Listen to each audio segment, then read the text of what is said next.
लो पौंड्रक, वो अस्त्र जिसका वास्तविक वासुदेव के पास होना अनिवार्य है।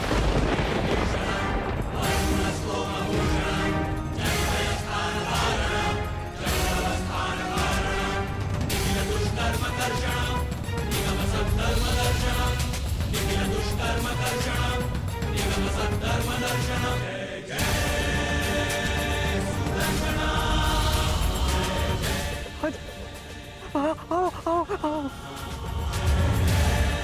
शीघ्र आओ।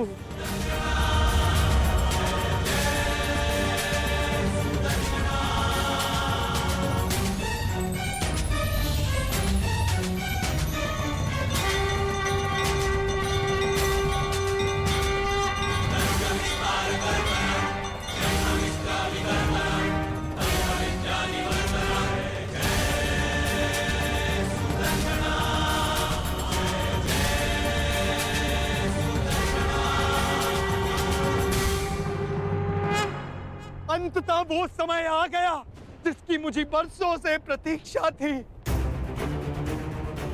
मुझे मेरा सुदर्शन चक्र मिल गया मुझे मेरा सुदर्शन चक्र।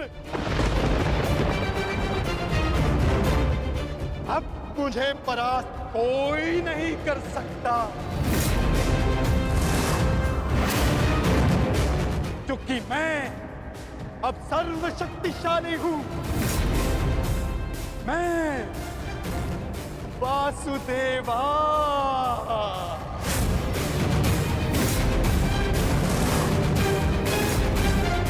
सुदर्शन चक्रधारी पौंड्रक वासुदेव।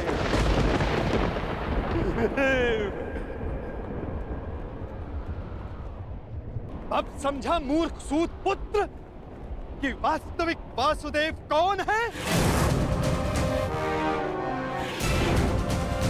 तेरे इस छलिए कृष्ण ने भी स्वयं यहां स्वीकारा कि वास्तविक वासुदेव कौन है। यदि अब तूने मुझ पर कोई प्रहार करने का दुस्साहस किया तो अब तू भली भांति जानता है कि मुझसे बुरा और कोई नहीं होगा। क्षण भर में वध कर दूंगा तेरा।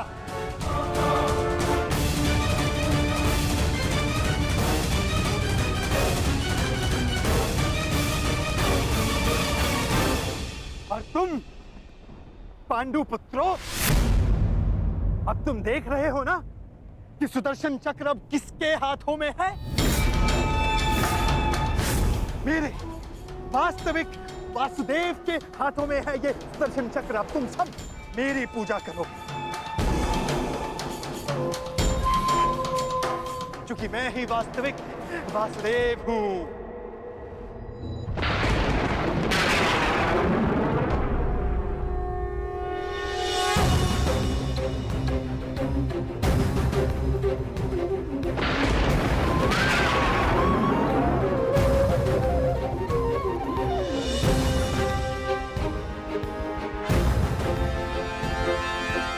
चक्र का भार क्यों बढ़ता जा रहा है?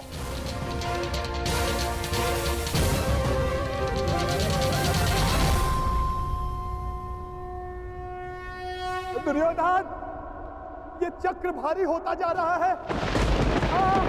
ये चक्र मुझे कुचल देगा।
क्या किया आपने?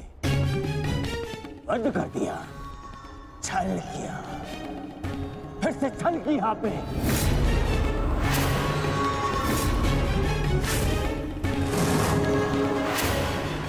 ये उचित नहीं किया आपने वासुदेव, नहीं किया उचित। शांत दुर्योधन।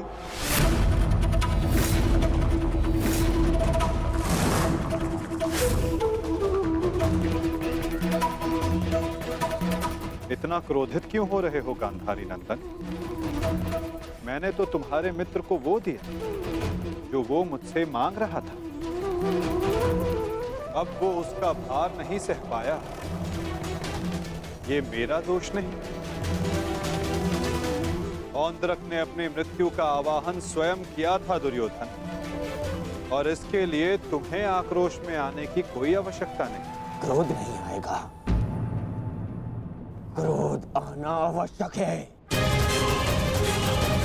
तुम्हें देखकर, इन पांडवों को देखकर, तुम्हारा छल देखकर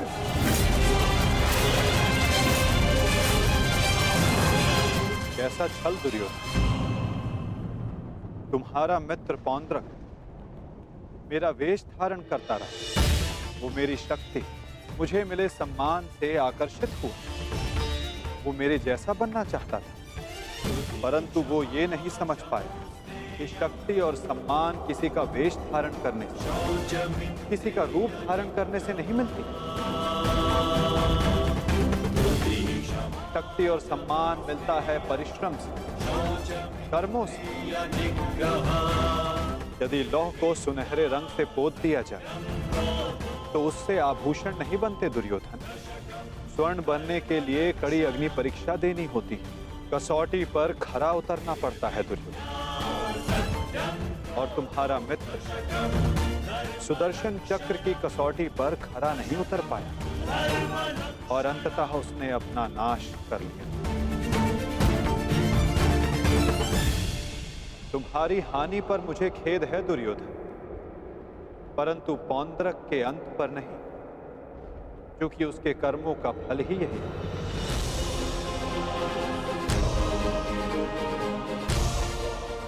अब आज्ञा दे युवराज।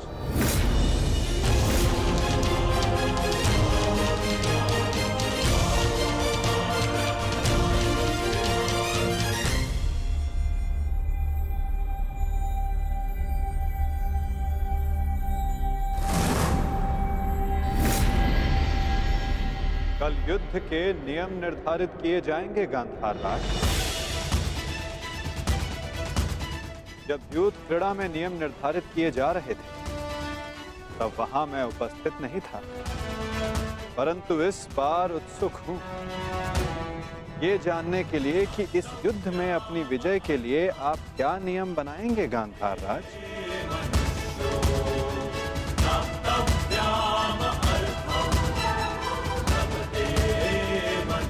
कल के सूर्य उदय की प्रतीक्षा रहेगी मुझे।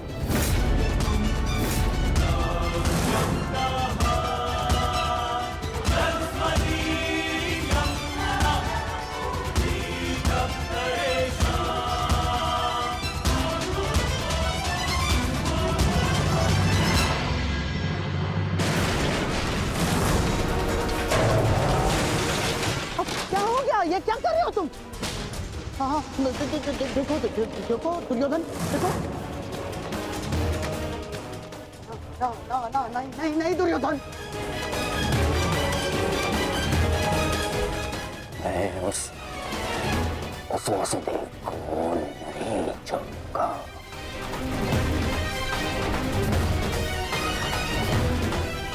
ना दुर्योधन को नहीं छोड़ूंगा। ये क्या कर रहे हो? क्या कर रहे हो तुम दुर्योधन? ईश्वर के लिए शांत हो जाओ। देखो कुछ नहीं होगा, मैं बता रहा हूँ, विश्वास रखो मुझ पर। आप शांत हो जाइए, अन्यथा मैं आपको शांत कर दूंगा। नहीं, देखो दुर्योधन। हाँ, शांत हो जाओ दुर्योधन। देखो तनिक सोचो, पौंड्रक के जाने से हमें कोई हानि नहीं पहुंची है, कोई हानि नहीं पहुंची है दुर्योधन। इस संसार में हर कोई अपना एक प्रयोजन लेकर आता है और पौंड्रक ने भी यही किया। पौंड्रक का केवल एक ही प्रयोजन था कि वो मद्रराज शल्य को भ्रमित कर दे, और पौंड्रक ने अपने जीवन का प्रयोजन सिद्ध कर दिया है दुर्योधन। अब हमारे पास 11 अक्षौणी सेना है और पांडवों के पास केवल 7 दुर्योधन, केवल 7। अब ये विलाप का समय नहीं है, उत्सव का समय है, उत्सव का। उत्सव मनाओ। वो तो ठीक है मामाश्री, परंतु मैं उस वासुदेव का कौतुक भुला नहीं पा रहा हूं।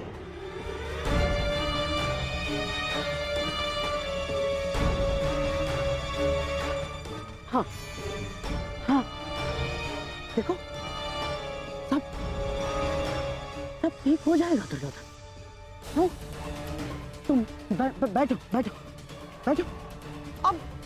अब ये सब कुछ छोड़ो ना दुर्योधन। देखो, युद्ध में वो कृष्ण छलिया कुछ नहीं कर पाएगा। पूछो क्यों? तो निहत्था है वो। अब इस समय हमारा पक्ष सबल है, हमारा पक्ष, और पासा हमारे हाथ में है दुर्योधन, हमारे हाथ में। कैसा पासा? अब देखो, कल युद्ध के नियम निर्धारित किए जाएंगे। ऐसे नियम बनाऊंगा कि पांडव पक्ष आ जाएगा, और फिर वो छलिया कुछ नहीं कर पाएगा, वो छलिया।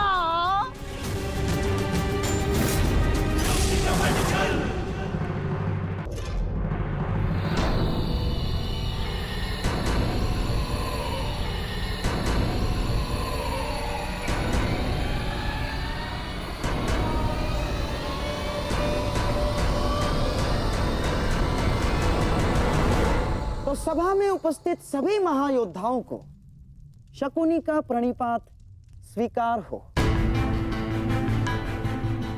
जैसे कि हम सब जानते हैं कि हम सभी एक महायुद्ध में भाग लेने जा रहे हैं, परंतु बड़े खेद के साथ एक बात सूचित करना चाहूंगा इस सभा में। जैसे कि हम पर, अर्थात कौरवों पर हमेशा से, सदा से लांछन लगते आ रहे हैं, आरोप लगते आ रहे हैं कि हम छल करते हैं, हम कुचक्र करते हैं, हम षड्यंत्र रचते हैं, है ना वासुदेव? चाहे वो युद्ध हो या युद्ध। इसीलिए आपके मन से वो भ्रम निकालने के लिए इस खुली सभा का आवाहन किया गया है। तो वासुदेव, क्या आपकी अनुमति है? एक चतुर गुरु जब गुरुकुल से कुछ समय के लिए बाहर जाए तो वो आश्रम के सबसे योग्य शिष्य को उसका उत्तरदायित्व कभी नहीं देता। वो आश्रम के सबसे नटखट शिष्य को ही इसका उत्तरदायित्व सौंपता है। क्योंकि जब बिलाव को माखन की रखवाली के लिए स्वयं बिठा दिया जाए तो किसका साहस कि वो माखन चुरा सके।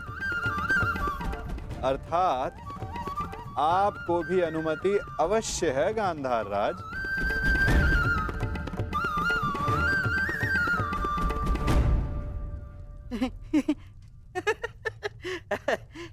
वासुदेव, आपका विनोद समझने में मैं असक्षम हूं।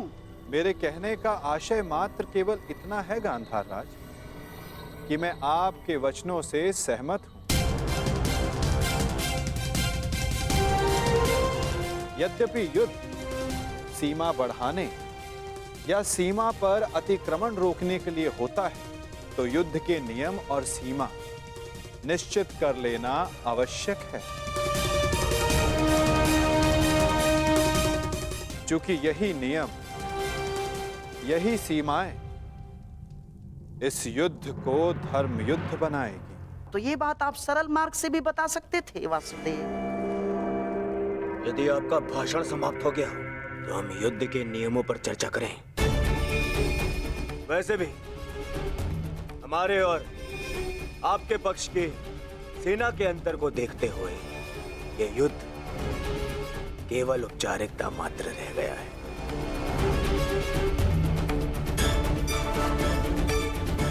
नियम बने या ना बने, हमारी विजय निश्चित है।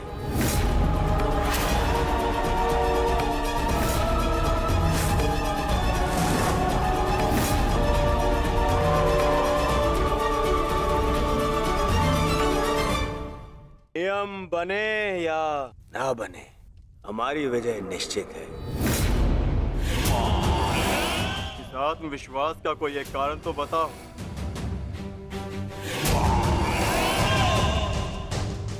खाता दुर्योधन, एक नहीं, दो नहीं, तीन कारण बताता हूं, जो समझ आए चुन लेना।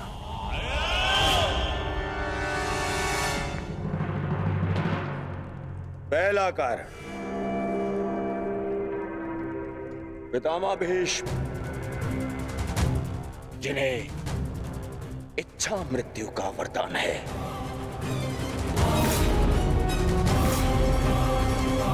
दूसरा कारण,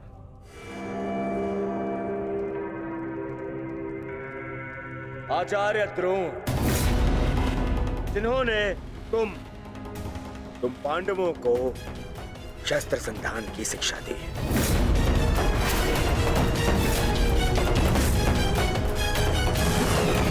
क्या इनके धनुष को काट सकने का समर्थ है तुम में से किसी के पास भी? इनका समर्थन भी मेरे पास में। तीसरा कारण,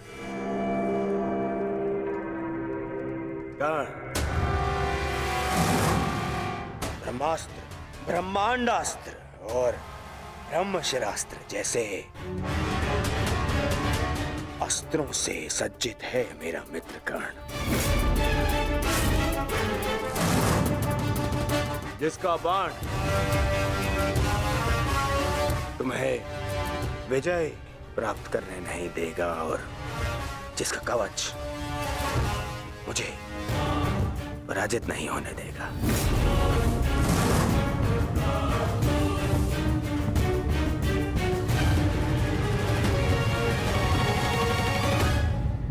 इसके अतिरिक्त मोहम्मद शकुनी, जिनकी कूटनीति का तोड़ तुम में से किसी के पास नहीं है। हाँ मोहम्मद श्री,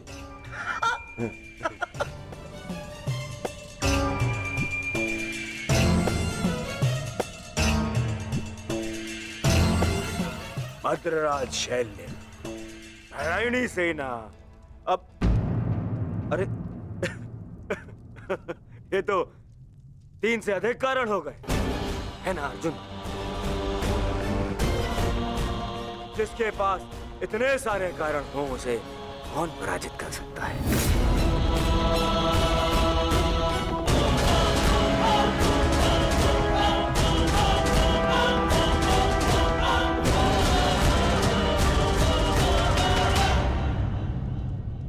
विजय और पराजय का निर्णय तो युद्ध के अंतिम दिन होगा हस्तिनापुर युवराज। नियम तो केवल युद्ध का मार्गदर्शन करते हैं।